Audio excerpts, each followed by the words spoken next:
Hi guys, welcome to Class Real Comedy, Facts, and Trivia. Thank you for stopping by today. Today's video is on the character of Gomer Pyle and how he was inspired by a funny encounter with a real-life gas station attendant. Well, I forgot to tell you, Gomer Pyle says in the Mayberry Bank Manager in the very first episode of the Andy Griffith Show that we ever saw him in, Door's Still Hot. The episode was called The Bank Job, and in it, Gomer is fetched from Wally's filling station to bring a torch to break Barney out of the bank. He's locked himself in to prove the bank is not secure. Gomer doesn't say much in his first appearance, but it's likely if you're a fan of his, you read those lines in a certain cadence.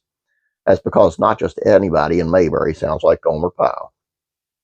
According to Everett Greenbaum, the Andy Griffith Show writer who helped create the character of Gomer Pyle, when he sat down to create the rhythm of Gomer's voice, he had a specific character in mind, Paul Kettle of Ma and Paul Kettle, the comic movie hillbilly duo from 1940s and 50s.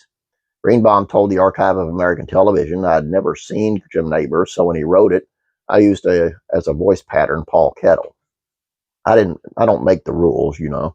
A cow's got to have socks. Good news, Mr. Fuller, we struck mud. That was the pattern that I used, and then in Jim Neighbors' mouth, it turned into something completely different that was very good. Greenbaum actually told the story of what inspired the character of Gomer Pyle in his interview, and would you believe it? Gomer Pyle, on top of being named for Gomer Cool and Denver Pyle, was based on a real gas station attendant that Greenbaum happened to encounter when something odd was happening with his car one day. As Greenbaum recalled, he was driving around when his car started acting like it was low on gas, even though the meter didn't seem to read that he was out. He pulled over to the gas station to see what the trouble was, and that's when he met the gas station attendant, who he couldn't help but turn into a character on the Andy Griffith Show because he already seemed like somebody from Mayberry. We were going to do it in the show in which we introduced Wally, a new character, the mechanic, and they were very careful about hiring his actor, who was going to be Wally. And then one day while we were working, I was on the way someplace, and I got a low on gas, and I stopped for gas, and this kind of simple-minded guy waited on me, and I said, I don't know what's going on here. It says full, but it seems to be empty. And he says, well, sometimes you'll get an F when it's an E. And I thought, this guy could be on the Griffith Show.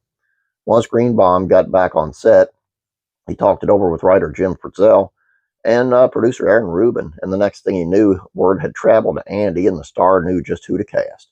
We suggested that we have a guy who works on a gas station who kind of a simple-minded, and gave him a name, Gomer.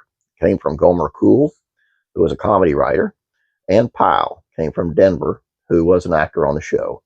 And Andy had gone to a place called The Horn and seen Jim Neighbors do his act, and he thought he'd be good on the show. Of course, Andy's instincts were dead on, not only successfully bringing in the actor who brought to life one of Mayberry's favorite faces, but also launched his own spinoff in Gomer Pyle USMC. In his interview, Greenbaum still seemed struck by how Neighbors elevated what he'd created for the character on the page. He made a Jim Neighbors character out of it, took these lines. We never showed him how it sounded when we were writing it, and it just fit. And there you go. And that's how Gomer Pyle came to be. Hope you guys enjoyed this. Please don't forget to subscribe if you have not yet. Please like this video. You guys have a great day. God bless you. And I'm praying for you.